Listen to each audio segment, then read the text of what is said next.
এই, তুমি আমার বন্ধু হবে? কি সুন্দর ছবি আঁকো তুমি। কলেজের নবীনবরণে সব ছবি তোমার আঁকা ছিল না? জানালার গ্রিল বেয়ে পূর্ণিমা রাতের সেই নিশুতি কুসুম, বা সেই তামাটে গায়ের মেয়েটা, একলা নদীর পাড়ে বসে থাকা ছবিটাও আমার ভীষণ প্রিয়। আর জানো, ওই ছবিটাও আমার ভীষণ প্রিয়।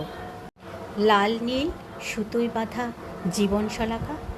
এই, তুমি এত বিষণ্ণতার ছবি কেন আঁকো? আমি কখন থেকে বকে চলেছি, তুমি কিছু বলবে না?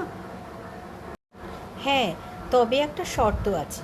শুনেছি শিল্পীরা অন্তর্যামী। আমি না চাইলে তুমি কিন্তু আমার মনের কথা পড়তে পারবে না।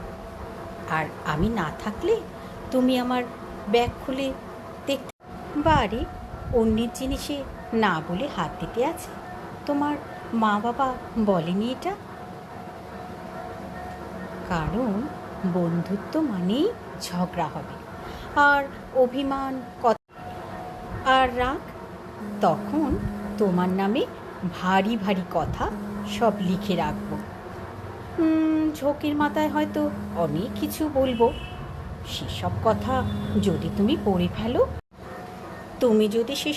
ফেলো, তাহলে কিন্তু জন্মের আড়ি।